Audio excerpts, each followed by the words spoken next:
Imagine stepping into paradise, vibrant energy of an oceanfront resort where the weight of everyday struggles seem to dissolve.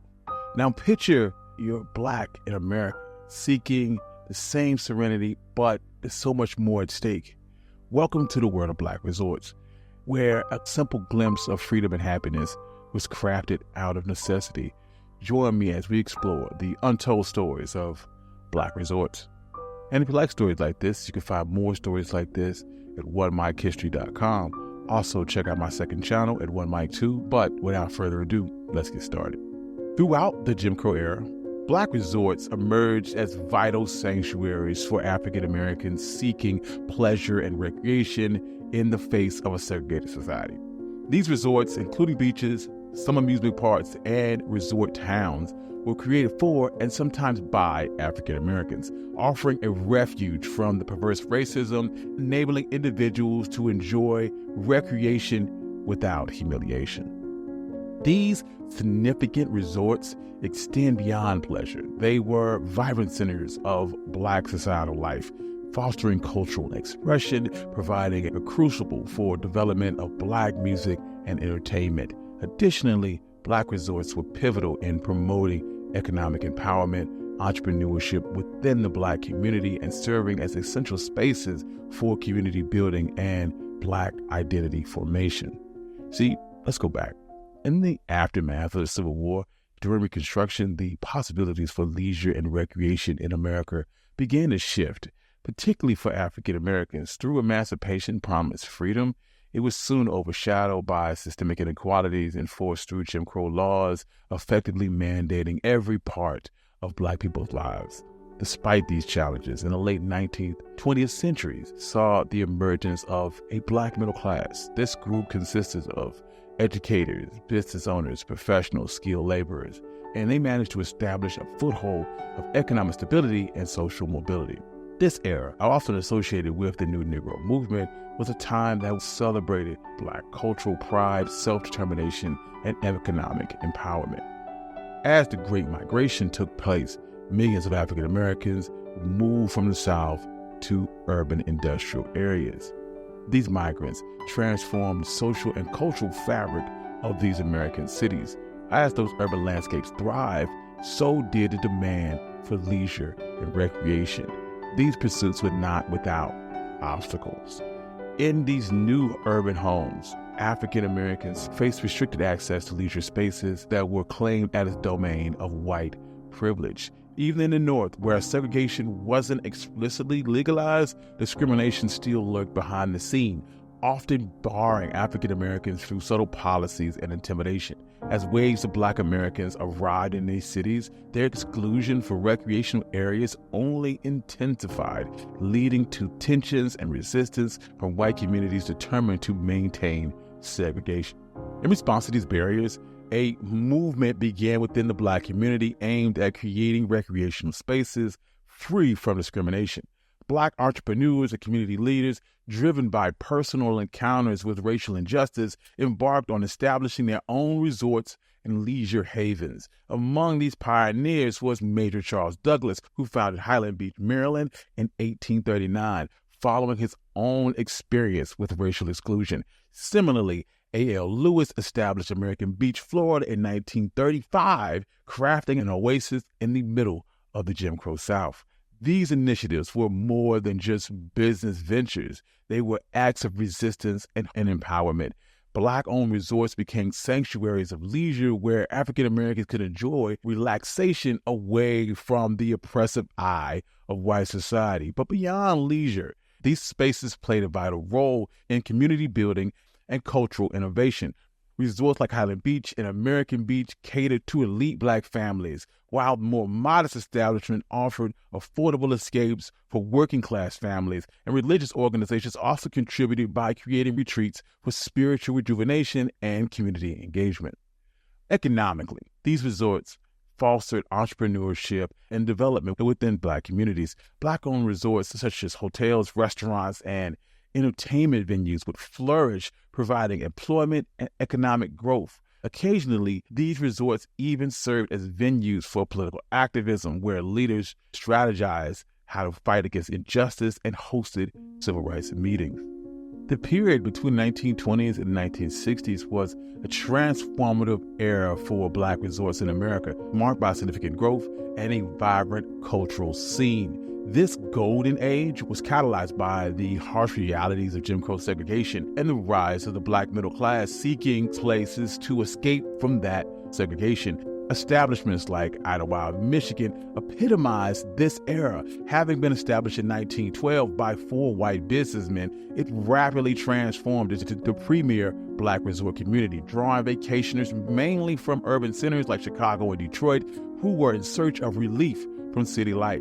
Black entrepreneurs played a pivotal role in Idlewild's evolution, creating a lively environment with hotels, restaurants, nightclubs, and various activities. By the mid-20th century, Idlewild had earned a reputation as the Apollo of Michigan, hosting illustrious artists such as the Four Tops, Della Reese, Jackie Wilson, and Nat King Cole. Similarly, American Beach on a Million Island, Florida, established in 1935 by Black insurance executive Abraham Lincoln Lewis, provided Black families with access to beachfront amenities largely inaccessible in the segregated Florida. Highland Beach, Maryland, which we also referenced, was established in 1939, served as an early example of a Black-owned resort community for Black elites. Within these resorts, the entertainment venues thrived, particularly in the jazz and blues clubs, which became key cultural centers, attracting both local visitors and acclaimed musicians nationwide. These were spaces where Black artists could perform, innovate, and cultivate a dedicated audience. Beyond recreation, the Black resorts also function in important arenas for political engagement and civil rights advocacy. They were secluded, liberating environments where Black leaders could convene and strategize and envision a future without injustice. These gatherings allowed for the celebration of Black culture within events like dances and fashion shows, beauty contests, and sporting competitions, fostering solidarity, pride, and shared a sense of identity while challenging the prevailing racial narratives. However, by the mid-60s, the cracks in Black resorts were beginning to show. The passage of the Civil Rights Act was a pivotal moment in American history. It effectively dismantled Jim Crow segregation that had dictated social and spatial dynamics of the nation almost since the beginning. The groundbreaking legislation heralded as a new era for opportunities and access for African Americans, granting them the right to enjoy public accommodations without the threat of discrimination. However, while these newfound freedoms were a major victory, it brought about a nuanced set of challenges and transformations for Black resorts that once thrived in a cultural scene during segregation. This legislation opened up a plethora of previously inaccessible opportunities for Black travelers who now legally access spaces and amenities that were once reserved only for white patrons. As Black families began to embrace their newfound freedom and explore a wider variety of vacation options, many turned away from the Black resorts that had been their traditional sanctuaries, gravitating toward destinations that had been historically off limits. This shift introduced heightened competition for Black resorts, which previously thrived when catering to a captive market. Economically, these resorts struggled as they faced a decline in patronage. The broader choices available to Black vacationers resulted in decreasing visits to these resorts and subsequently reduced revenue, causing financial strain. The competition from white-owned establishments, which were often in a better financial position, could offer larger facilities and more amenities, further exacerbating the situation. Many Black resorts already operated under narrow margins and could not keep pace with the better capitalized, more broadly appealing competitors.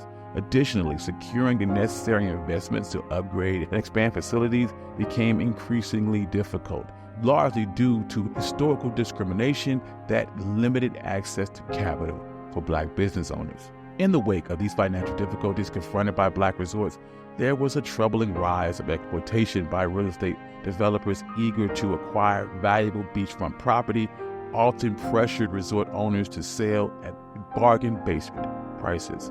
These sales frequently resulted in transformation of once culturally significant resorts into high-end gated communities, erasing important pieces of Black history and heritage in the process.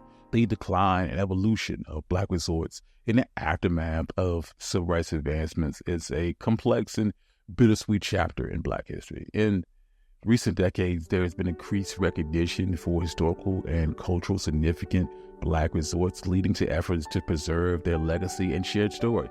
This recognition allows for a deeper understanding of the impact of segregation and the transformation of Black leisure and travel. Efforts to preserve and commemorate historically Black recreational spaces have gained momentum, highlighting their role in the civil rights movement and Black cultural development. Restoration projects have been initiated to revitalize these sites, often through community partnerships, fundraising, and the expertise of historians and preservationists. Historical markers have been placed at former Black resorts to educate the public and commemorate the historical importance, detailing their founding, their role in the Black community, and their connection to the civil rights struggle. The numerous historical resorts are also being listed on National Registered Historic Places, which elevates status and provides protection against demolition. This designation encourages further research and preservation efforts. Samples of this are American Beach Historical District in Florida, Fox Lake Historical District in Indiana, and the Idlewild Historical District in Michigan.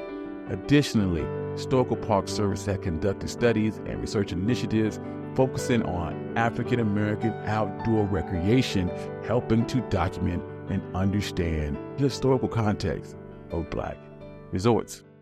Thank you. I'm your host, Country Boy. This has been One Mic Black History. If you like stories like this, you can find more stories like this at onemichistory.com. If you like audio only, please subscribe to One Mic too. I'd like to thank all my financial contributors. Without you, none of this could be possible. And peace.